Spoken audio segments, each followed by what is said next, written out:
शुरू खातमुन नबीयीन सल्लल्लाहु अलैहि वसल्लम के खालिक और मालिक के बाबरकत नाम या अल्लाह के साथ जो रहमान भी है और रहीम भी। अस्सलाम वालेकुम नाज़रीन, मुझे मियां इमरान अरशद कहते हैं और आप देख रहे हैं प्रोग्राम पाकिस्तान पूछता है।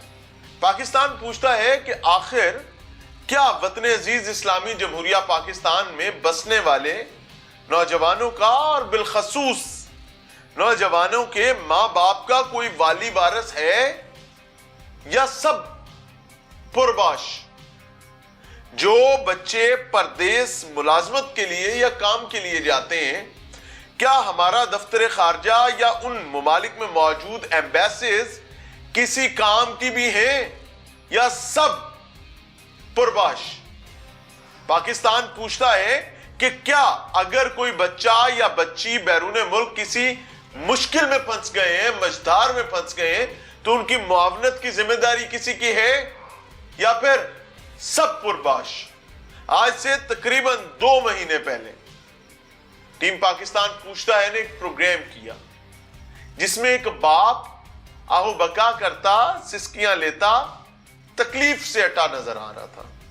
उसका बेटा उसके घर के सुहाने ख्वाबों की तकमील के लिए उनको परवान चढ़ाने के लिए परदेस का सफर करता है, थाईलैंड जाता है और फिर उसको थाईलैंड में चाइनीज माफिया की जानिब से उचक लिया जाता है और उचक कर उसको बर्मा पहुंचा दिया जाता है। बर्मा में उसको किडनैप कर लिया जाता है और घर से रैंसम मांगा जाता है, यानी भत्ता मांगा जाता है और जानवरों से उसके साथ सलूक किया जा रहा होता है। हम एक प्रोग्राम करते हैं, रियासती इदारों से बिलखसूस मोहसिन नकवी साहब से दरखास्त करते हैं कि बराए करम अपने इन प्यारों का पता करें। सब नकम्मे, सब नठल्ले इकट्ठे हुए थे, कोई उसकी मदद के लिए नहीं पहुंचा। आज अल्लाह का शुक्र है, अल्हम्दुलिल्लाह अला कुल्ले हाल, वो बच्चा हमारे सामने मौजूद है। उसका वालिद, एक तस्वीर में आपको उसके उस दिन की तस्वीर है जहां वो मुरझाया, वो अपने मुस्तकबिल से खौफजदा, आने वाले कल के खतरात को लेकर चेहरा उतरा हुआ, उदासी से सरशार, और आज माशाल्लाह हशाश बशाश। उस दिन भी आंखों में आंसू थे, आज भी आंखों में आंसू है। उस दिन आंसू थे खौफ के कि ना जाने अगली इतला क्या है, आज आंसू है शुक्र के कि अल्लाह का करम है, मालिक ने मेरा बेटा मुझसे मिलवा दिया और आज मैं उसके कंधे पर एक बार फिर हाथ रख के उसको सहला सकता हूं। सबसे पहले भाईजान बड़ी मुबारक आपको, खैर मुबारक जी। हाँ जी, अल्लाह ताला ने आपको ये खूबसूरत दिन दिखाया, शुक्र अल्हम्दुलिल्लाह, अल्लाह का लाख लाख शुक्र। हाँ जी सर, याद है। आपके पास आए थे जी सर, जी सर। तो किस खौफ में आप थे, किस खतरे में आप थे? हर शख्स आपके साथ आपको दिलासे देने की कोशिश कर बिल्कुल सर, ऐसे ही है। मैं उस वक्त इतने उदास था और मुझे कुछ समझ नहीं आ रही थी कि मेरे साथ आगे क्या होगा या मेरे बेटे के साथ क्या होगा या मेरा बेटा मुझे वापस मिलेगा कि नहीं मिलेगा। ये मुझे टेंशन थी बहुत ज्यादा। कोई उम्मीद बर नहीं आती। हाँ जी, कोई सूरत नजर नहीं आती। नहीं सर, ऐसे ही था। और फिर मेरे अल्लाह ने मौजज़ा, हाँ अल्हम्दुलिल्लाह, मेरे अल्लाह ने मौजज़ा दिखाया और मेरा बेटा आ गया। इसको हुकूमत नहीं लेके आई, बता देता हूं, हुकूमत ने तीला भी तोड़ के दौरा नहीं किया, लेकिन थाईलैंड में मौजूद एम्बेसी ने उससे टिकट जारी करने के बदले उससे वीडियो जरूर बनवाई है कि वीडियो बना के दो कि थाईलैंड में हमारी एम्बेसी, पाकिस्तान की एम्बेसी ने क्या कमाल शाहाना घोड़े दौड़ाए हमारे लिए और घोड़ों के खुर जो है वो घस गए हैं दौड़ दौड़ के, और वो हमें कमाल महारत के साथ बर्मा के तंगो तारीख गलियों में से निकाल कर तो पाकिस्तान पहुंचा रहे हैं। पूरी बात बताऊंगा, लेकिन उससे पहले एक लम्हे के लिए इन साहब की आज से 2 महीने पहले की गुफ्तगू आपके हुजूर पेश कर रहे हैं। पुत्र कितने खड़ाया जी? बेटा थाईलैंड भेजा सी जॉब वास्ते, लेकिन उन्होंने उतो अगवा करके मैं मार लै गए ने। थाईलैंड दा लारे च किवें फसे तो? बस वो बच्चे क्योंकि आजकल काफ़ी मसलन इत्थे कोई जॉब नहीं सही उन्होंने मिली, तकरीबन इन ड्राइव चलाना रहा कोई 6 माह साल, फिर उस तो बाद एक सर्वो कंपनी में जॉब की कोई 3-4 माह, उत्थे भी कोई हल नहीं, कामयाबी नहीं आई। फिर वो बच्चे ने मजबूर होकर बाहर दी ट्राई करनी शुरू कर दी थी। वीज़ा किन्ने लवा के दिता? वीज़ा इस्लामाबाद उन्होंने दोस्त ने लगवा के दिता। की नाम नाम है ਉਹਦਾ? हादी अब्दुल रहमान हादी है, लेकिन वो भी उन्हें नाल गया है, वो भी इस टाइम उथे ही फंसा है। जो म्यांमार में किन के पास है, कौन सा माफिया है जिनके पास ये काम? चाइनीज माफिया और थाईलैंड माफिया है, उनके पास है। दफ्तर खारजा ने अब तक क्या मुआवनत सर दफ्तर खारजा में मैंने पिछले माह दरख्वास्त दी थी फॉरेन ऑफिस में, लेकिन कोई जवाब नहीं मिला सर, अभी तक कोई जवाब नहीं मिला। बिल्कुल, हाँ जी बिल्कुल, हाँ जी बिल्कुल सर, ऐसे ही। हाँ, वो रद्दी की टोकरी में चली गई मेरी दरख्वास्त मेरे बेटे की। कोई तो जवाब आया होगा सर? कोई रिस्पॉन्स नहीं आया। कितने दिन हो गए माँ ने पुत्र नहीं तकिया ते प्यो ने पुत्र नहीं देखा? तकरीबन कोई 2 माह होने वाले हैं। खो पैंदी है बहुत ज्यादा। ये लगता है कि टेडी च कोई शय खड़ी गई है? बहुत ज्यादा, दिन रात हर टाइम। बेटे दी उम्र की सी? 22 से 23 साल। ਵੱਡਾ ਸੀ ਕਰਦਾ? हाँ जी। ਪਿਓ ਦਾ ਮਾਂ ਬਣਨ ਚ? हाँ जी, वो चाह रहे सी कि शायद मैं घर दे हालात चेंज करदा। हाय, कितने पुत्र ने? 2 बेटे ने। बस आखिरी दफ़ा बस उसे जब भेजा है उसको ऐतल कुर्सी पढ़ के उसके ऊपर फूक मार के बस भेजा था। बच्चे दी अम्मा की कहती है? बच्चे दी अम्मा ते हर टाइम रोंदी है, हर टाइम सुबह शाम। जब भी नमाज पढ़ती है बाद में दुआ करती फिर रोती है उसके लिए। अच्छा, कोई मारा पीटा तो नहीं बच्चे को? सर वो जॉब उधर 16 से 18 घंटे जॉब ली जाती है बच्चों से, और जो जॉब स्कैम, हाँ जी स्कैम, हाँ जी सर, और जो काम नहीं करते या मसलन वो कहते हैं कि हमने नहीं अब कर सकते, हम थक गए हैं या जो मसला है, फिर उनको मारते भी हैं, पीटते भी हैं, और उसके अलावा ये 19 लीटर की पानी की बोतल ये हाँ ये अपने वो कंधों पे खड़ा करने के लिए, हाँ तकरीबन वो कैंडा 2-2 घंटे उन्हें खड़ा किया जाता है, सजा दी जाती है। अगर फिर भी ना कोई हो तो फिर उन्हें करंट भी लगाया जाता है। इस तरह के उनके ऊपर जुल्म किए जाते हैं। सो असद की गुमशुदगी बल्कि अगवा के बाद उसके वालिद की जो तकलीफ भरी बिपता थी वो आपके सामने रखी है, लेकिन अब बच्चा वापस कैसे आया है, कौन अल्लाह ताला की तरफ से एक मुआवन बन के पहुंचा है या नहीं पहुंचा है, ये आपको पता चलेगा, लेकिन अगली ब्रेक में मिलते हैं, एक ब्रेक के बाद।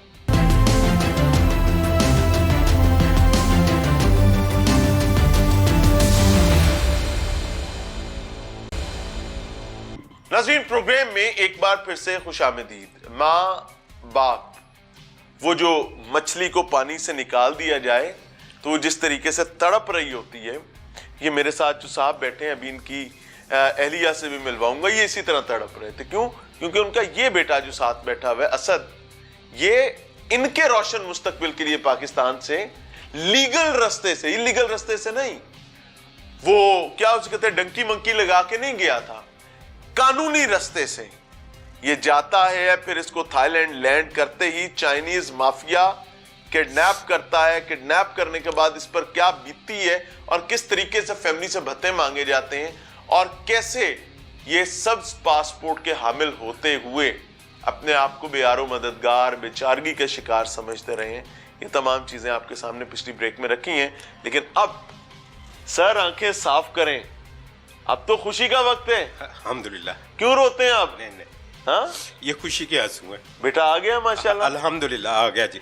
जब बेटे की इत्तला आई कि अब बेटा पहुंचने वाला है, क्या जज्बात है? सर बहुत ज्यादा खुशी हुई थी, अल्लाह का लाख लाख शुक्र अदा किया था कि अल्लाह तूने ही मेरे बेटे को वापस लेके आया, अल्लाह, और तेरे अलावा कोई नहीं ला सकता था मेरे बेटे को, क्योंकि मैंने इतनी कोशिशें की थी हुकूमत के मुख्तलिफ अदारों में, लेकिन मेरी कोई सुनाई नहीं। चाइनीज माफिया कितने पैसे मांगता था बच्चे को छोड़? सर चाइनीज माफिया पता करवाया था 45 लाख रुपए से लेके 40 लाख तक। वो चाइनीज कोई लेडीज थी, वो मांग रही थी कि इतने पैसे लूंगी और फिर आपके बच्चे को छुड़ाया जाएगा। वो भी हमें यही मालूम नहीं था कि हमारे पैसे अगर हम घर बेच भी दें, जो कुछ मर्जी कर लें, अगर वो पैसे चले जाएंगे शायद वो भी वो रख ले बच्चा। हाँ जी, कि बच्चा वापस आएगा कि नहीं आएगा ये कंफर्म नहीं था सर। और 45 लाख थे भी नहीं? 45 लाख थे भी नहीं सर। मैं इस वक्त जो बैठा हूं ना, मैं तकरीबन दरिया रावी के पेट में बैठा हूं। ये जिस घर में मैं बैठा हूं, मैं लिटरली, ये सैलाबी इलाके हैं। अगर आज दरिया रावी में पानी आएगा तो मेरे ख्याल से इन घरों में आधा आधा घर आपको पानी में नजर आएगा। ये क्यों बता रहा हूं कि ये लाहौर शहर में मुलाजमत करते हैं, लेकिन लाहौर के बिल्कुल दरियाई इलाकों में, नशेबी इलाकों में ये अपना एक छोटी सी कुटिया बनाकर उसमें अपने बच्चों को पाल रहे हैं। और इनसे इनके बड़े बेटे के अगवा के नतीजे में 45 लाख की डिमांड थी। इन्होंने समझा कि इनकी हुकूमत इनकी मुआवनत के लिए पहुंचेगी, फिर हुकूमत पहुंच गई सर मुआवनत नहीं सर, नहीं सर, किसी ने कुछ सुना ही नहीं, बल्कि ये कहा कि हो जाएगा, कुछ ना कुछ हो जाएगा, कुछ ना कुछ। कहाँ दरखास्त दी थी सर? मैंने फॉरेन ऑफिस में दरख्वास्त दी थी, बाकी मैंने वो जैसे बच्चियां भेजते हैं ना पोर्टल पे, ऐसे मुख्तलिफ जगह पे उन्होंने दरख्वास्तें दी, सीएम पोर्टल पे, पीएम पोर्टल पे, फलाना पोर्टल, साजा पोर्टल, माजा, ताजा, फीका, सारे पोर्टल। हाँ जी, जी सर। कहीं से जवाब आया? कहीं से जवाब नहीं आया सर। कहीं कोई से मदद के लिए आया? कोई भी नहीं सर मदद के लिए आया। कोई आपके साथ थाईलैंड की एम्बेसी, जो पाकिस्तानी एम्बेसी थाईलैंड में, उसने राब्ता किया? नहीं सर, उसने भी राब्ता नहीं किया। आपने बच्चे से पहली बात क्या की थी 4.5 महीने बाद? मैंने बच्चे से बात डायरेक्ट नहीं कर सका था, क्योंकि मेरे पास मोबाइल है बटनों वाला, और उसने बात की घर माँ अपनी माँ के साथ। तो माँ ने फिर उसे कहा कि पापा के लिए एक रिकॉर्डिंग छोड़ दो ताकि उस तक पहुंच जाए, क्योंकि पापा सारा दिन काम पर। हाँ जी, मैं उधर काम पे होता हूँ सारा दिन। तो वो छोटी सी रिकॉर्डिंग थी मेरे लिए सर।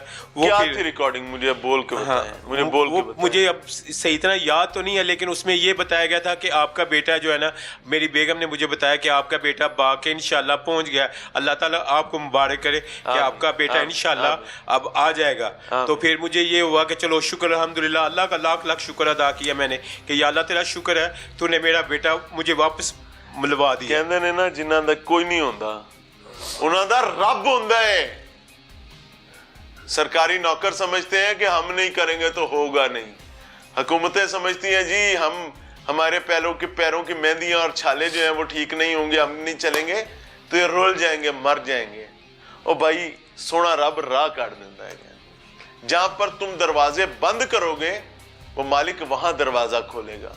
जहां तुम अपनी ताकत के नशे में, नालायकी के नशे में अंधे हो जाओगे, वहां पर अल्लाह ताला आंखों में बिनाई उतारेगा। वो इतना कादिर मुतलक है, उसने तुम्हें पैदा की है, तुम्हारी क्या औकात है कि चैलेंज कर सको। सर,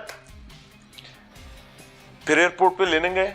जी सर, जी सर, सारी फैमिली लेने गई है अपने लुडियां पंगड़े। हाँ जी, सारी बहनें सारी गई हैं, सब गए हैं। कितनी देर पहले पहुंच गए थे? हम तकरीबन उसी टाइम ही पहुंचे, क्योंकि मैंने ड्यूटी पे था। तो ड्यूटी से उस दिन थोड़ा लेट हो गया था। मुझे ये था, मेरी बेगम ने बताया था कि हो सकता है आज आ जाए या कल आ जाए, मुझे कंफर्म नहीं उन्होंने बताया था, क्योंकि वो कहते थे कि कोई टेंशन ना ले ले, तो इसलिए फिर उन्होंने कहा था या आज आ सकता है या अतवार, या हफ्ते की रात आएगा या अतवार की रात। किस टाइम पहुंचा? तो मैं इधर ड्यूटी घर पहुंचता गया तो ये सब लोग तैयार थे, और उन्होंने मुझे कहा कि मेरे साथ जल्दी से चलो, आप बेटे को लेने जा रहे हैं, हमारा बेटा आ रहा है। कौन था आपके घर में? मैं आज खुश बातें आपसे करना चाह रहा हूँ। हाँ जी। कौन था आपके घर में जिसकी सबसे पहले बच्चे पर नजर पड़ी थी और उसने कहा वो रहे? वो मेरी बेटी थी। उसने कहा कि वो भाई आ गया पीछे से, फिर उसने बताया, फिर हम छोटी बहन थी इसकी? हाँ, छोटी बहन थी इसकी। हाँ, उसने बताया कि वो भाई आ रहे हैं। फिर हम उधर देखना शुरू हो गया कि इंशाल्लाह, क्योंकि हमें नज़र नहीं आ रहा था ना, तो फिर उसे नज़र आया तो उसने बताया, फिर हम उधर देखना शुरू हो गया। फिर थोड़ी देर बाद माशाल्लाह मेरा बेटा भी हमारे पास आ गया।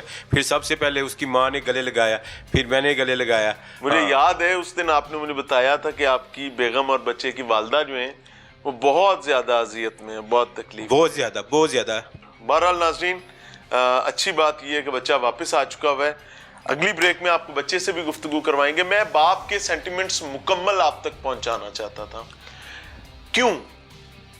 मैं ये चाहता हूं कि अगर आपको थोड़ा सा भी शायबा हो कि हमारा बच्चा बाहर जाकर किसी वनोज, किसी मुश्किल, किसी अजियत, तकलीफ, परेशानी में पड़ जाएगा, तो बराए करम अवॉइड कर लिया करें।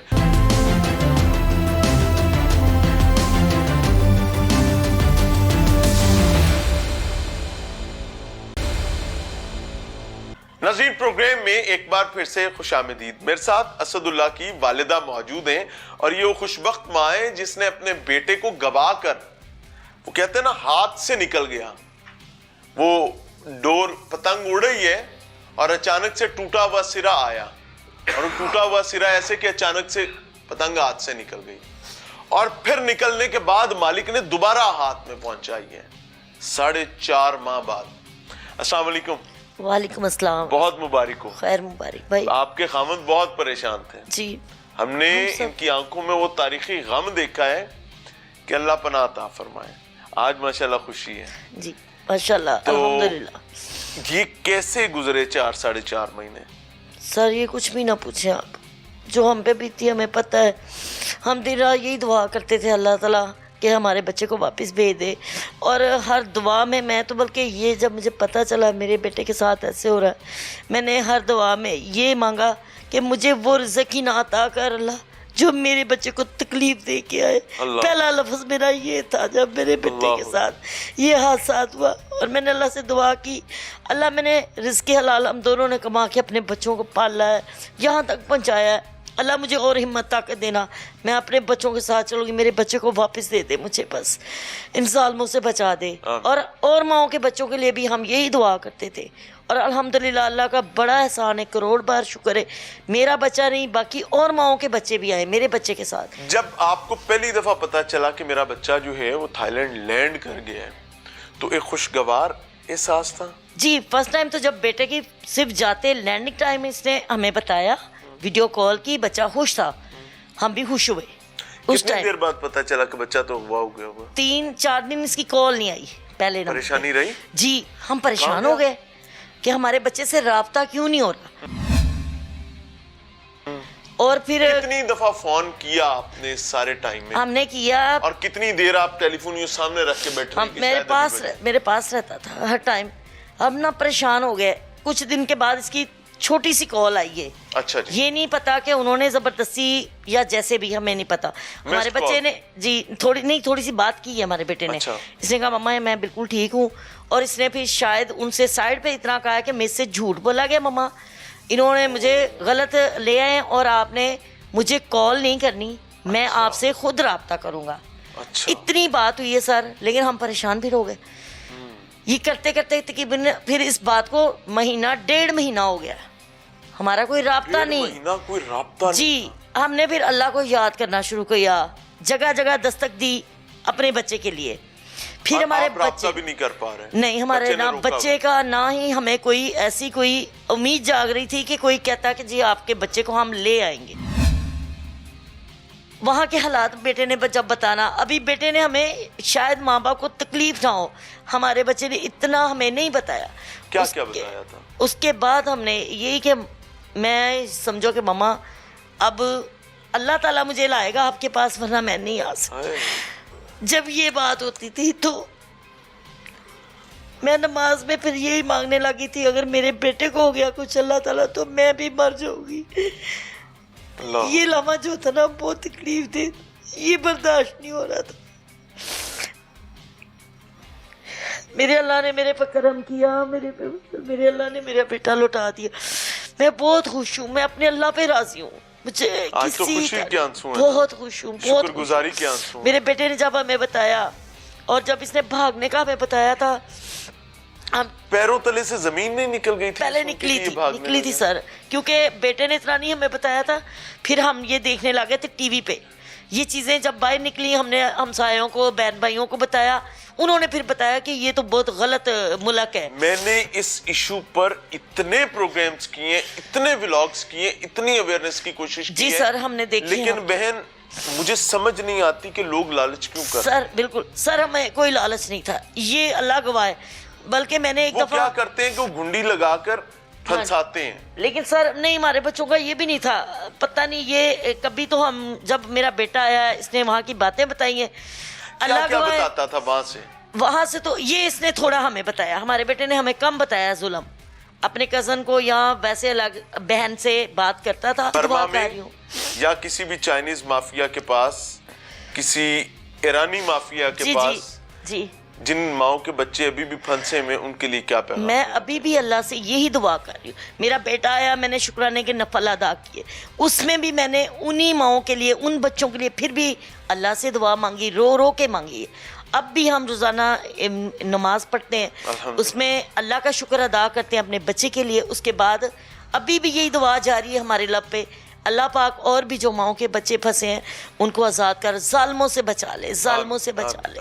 मैं वही कहती हूँ, अल्लाह ने पता नहीं हमारी कौन सी अदा या कौन सी दुआ, ये कौन उसने सी अपना आहा कर्म किया है, हमारी सुनी। अदाओं जी और बिल्कुल हमारे में बिल्कुल कोई दम बिल्कुल, नहीं वो है। सोने मालिक ने हम पे कर्म किया। ये मेरा बेटा मुझे अल्लाह ने दोबारा लौटाया। शुक्र, शुक्र। मेरे सोने मालिक ने मुझे दोबारा जिंदगी दी है, मेरे बच्चे की भी और हमारी भी। अल्हम्दुलिल्लाह अला कुल्ले हाल। नाज़रीन, ये एक माँ, इससे पहले एक बाप अपनी विपदा, अपनी दुख तकलीफ और क्या क्या अजियत उन्होंने काटी है, उसकी एक ग्लिम्प्स आपके सामने रख रहे हैं। वो कहते हैं ना, जिस तरह लागे सो ही जाने और ना जाने कोई। मैं अक्सर ये बात करता हूं कि जिसके जिस्म पर चोट लगती है ना, उसकी शिद्दत सिर्फ उसको पता होती है। देखने वालों के लिए एक के बाद दूसरा मामला है। तो जो चोट इन्होंने खाई है, ये सिर्फ उसका एक अक्स हमें दिखा सकते हैं। पूरी तकलीफ ये नहीं बता सकते, ये चाहें भी तो नहीं बता सकते जो उन्होंने बर्दाश्त की है। सो ये सीखने का मकाम है, समझने का मकाम है। वापस आते हैं ब्रेक के बाद।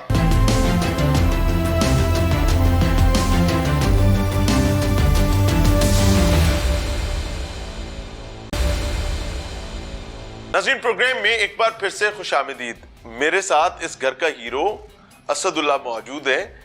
ये वो असदुल्लाह है जिसके हवाले से हमने 2-2.5 माह पहले आपके सामने मामला रखा था। और मैं हीरो क्यों कह रहा हूं कि इस बच्चे के जाने से इस घर में तारीकी हो गई थी, इस खानदान में तारीकी हो गई थी। और फिर मालिक इसको जब वापस लाया है तो रोशनियां साथ लेकर आया। और शुक्र अल्लाह का ये है कि वो अपने नैन परान सलामती के साथ वापस आए हैं। उसका ईमान सलामत है, उसके नैन परान सलामत है। बहुत बहुत मुबारक हो सद।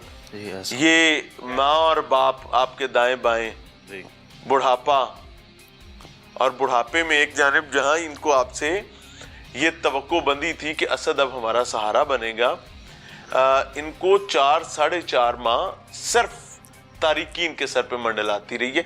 बाहर जाना कैसे हुआ और कहाँ गए थे? बाहर जाना ऐसे हुआ था कि मुझे ना थाईलैंड के लिए जॉब्स की ऑफ़र आ रही थी। मैं दुबई के लिए भी देख रहा था और थाईलैंड के लिए भी देख रहा था। कहाँ से देख रहे थे? मैं टेलीग्राम के ऊपर एक ग्रुप बने हुए थे जहाँ पे जॉब्स आती थी। वहाँ पे थाईलैंड के हवाले से जॉब्स थी और दुबई के हवाले से जॉब्स थी। जो थाईलैंड की जॉब्स थी उनकी ज़रा सैलरी ज़रा अच्छी थी, हैंडसम अमाउंट पे वो अच्छे पे कर रहे थे। वो और डॉलर्स में वो बता रहे थे कि $1,000, $800, $900 और $1,500 और मे बी मोर। और जो दुबई की थी वो दिरहम में थी कि 1500 दिरहम, 1200 दिरहम, तो ऐसे। तो दिरहम के मुताबिक डॉलर ज़्यादा था, तो मैंने प्रेफर किया कि थाईलैंड जाना ज़्यादा बेहतर रहेगा। वैसे भी थाईलैंड एक टूरिस्ट कंट्री है, तो वहाँ पे मैंने समझा कि ये ज़्यादा सेफ़ है कि वहाँ पे टूरिस्ट आते जाते रहते हैं, तो इतना मुश्किल नहीं होगा मुझे भी वीज़ा मिलना। रब्ता किया? हाँ जी, मैंने रब्ता किया, मैंने इंटरव्यू दिया उनको। क्या सैलरी उन्होंने आपको? उन्होंने मुझे ऑफर की कि $1,500 हम सैलरी देंगे आपको। कॉल सेंटर के लिए? नो कॉल सेंटर के लिए नहीं था। उन्होंने बताया था कि अमेजोन का वेयर हाउस है हमारे पास। अमेजोन के वेयर हाउस के लिए $1,500? $1,500 उन्होंने सैलरी देंगे। $1,500 कितने बनते हैं? 1500 पाकिस्तानी 3-3.5 लाख रुपए बनते हैं। 3-3.5 लाख। और आपने तो फर्ज तौर पे सोचा होगा यार 3-3.5 लाख में से अगर मैं $500 भी खर्च कर लूं और $1,000 भी भेजूं तो वो I can change the game. Yes. और ये बुरी बात नहीं है, किसी भी नौजवान को ये हक है जी कि वो इस किस्म का ख्वाब देखे। अब आपने जाने का रास्ता कौन सा चुना था? अब मैंने जाने का रास्ता ये चुना था। उन्होंने कहा था कि आपने ना ऐसे करना कि विजिट वीज़ा लेना है, विजिट वीज़ा लेके आपने इधर हमारे पास आ जाना है। जब हम क्या आपको यहाँ पता नहीं चला कि विजिट वीजे पर अगर बुला रहे हैं तो इसका मतलब है कंपनी 2 नंबर है?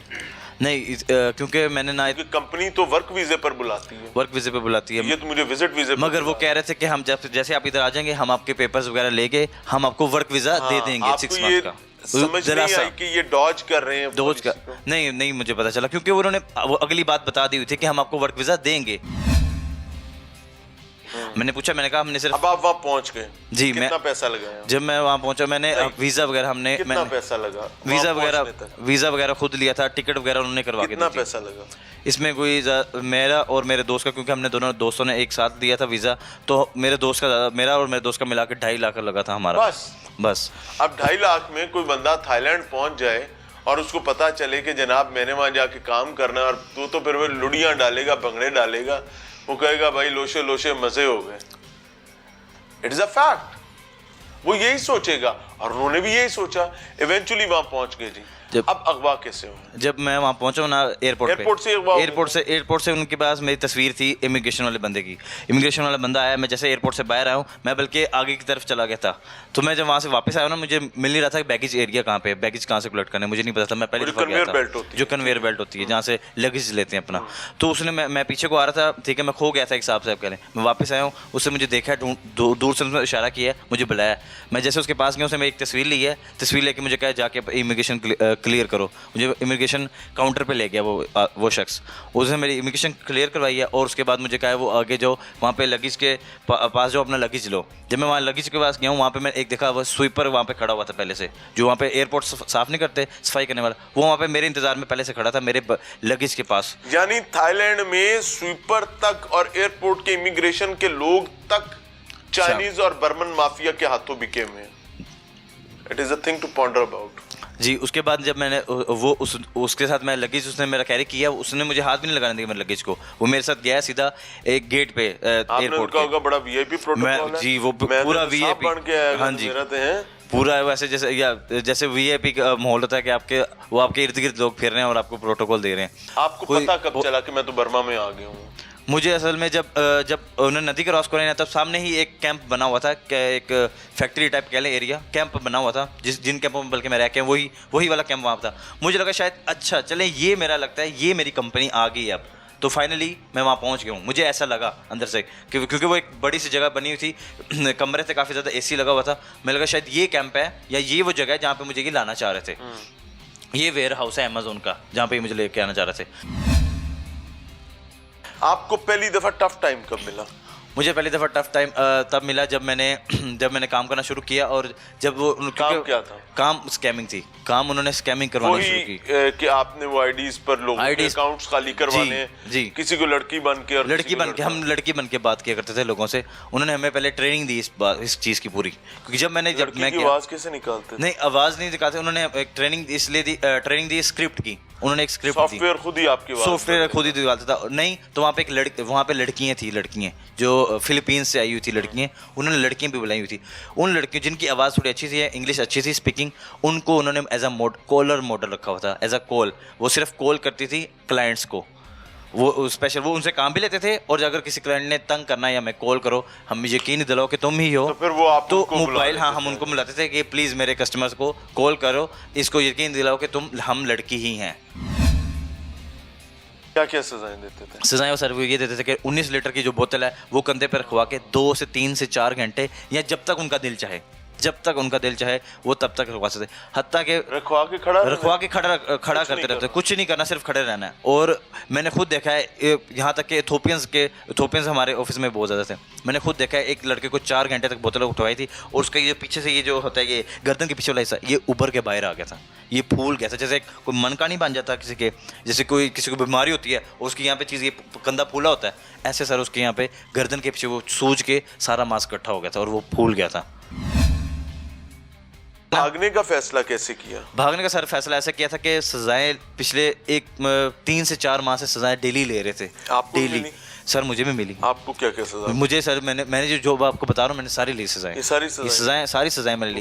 भूखे भी रहे, हलाल हराम वहाँ नहीं, वहाँ पे कोई नहीं थी सर, भी पका, वहाँ भी पकता था एक ही उन्हीं खानों में। वहाँ पे खाना जो पकता था ना, वो पहली बात है हमारे खाने के लिए नहीं था, वो चाइनीज़ फूड था। अब हम एक हलाल घराने से ताल्लुक़ रखने वाले इस्लाम ही लोग, हम वो कैसे खा सकते हैं? पहली बात है तो हमने वो उस खाने से हमने भूखा रहना ज़्यादा बेहतर समझा। जब भाग रहे थे जी, वो बताएं। जब भाग रहे थे तो ज़हन में ये सबसे पहली बात ये थी कि जो हमारे साथ फिलीपाइंस के लोग थे ना, उनका भी बाहर, हर एक का कोई ना किसी का रब्ता था, उनका NGO के साथ रब्ता था। उनकी NGO कहती थी हम अंदर नहीं आ सकते, अगर आप किसी तरह बाहर आ सकते हैं तो बताएं, हम आपके आगे खड़े होकर मदद करेंगे। उनकी NGOs यहाँ तक कहती थी मगर उन्होंने कहते थे उनके थाई NGOs नहीं थाई NGOs, यहाँ अदर नेशनलिटी USA की भी NGOs थी और एम्बेसी थी उनकी, फिलीपाइंस की एम्बेसी के साथ भी रब्ता था। वो कहते थे एम्बेसी हम अंदर नहीं आ सकते, हमें आना अलाउ नहीं है, हमें परमिशन नहीं मिल रही अंदर आने की। चाइनीज टेरिटरी बनी हुई है जी। ये गोल्डन ट्रायंगल की बात है, ये गोल्डन ट्रायंगल से अंदर से आया। तो उन्होंने कहा आप बाहर आ जाएं उस कैंप से किसी तरह, वहाँ से हम आपको बचा लेंगे, मगर उस कैंप में हम नहीं आ सकते, हत्ता कि हम बॉर्डर भी क्रॉस नहीं कर सकते, आपको बॉर्डर क्रॉस करना पड़ेगा।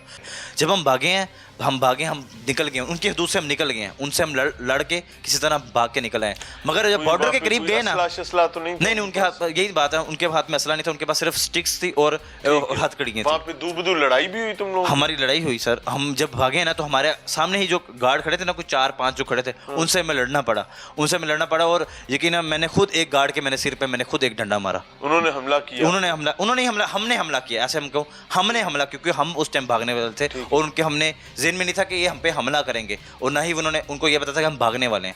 मगर उनको कहीं ना कहीं खदशा हो गया था कि शायद यहाँ पे कुछ होने लगा, क्योंकि काफ़ी लोग 50-60 लोग हम एक कमरे में जमा हो गए थे।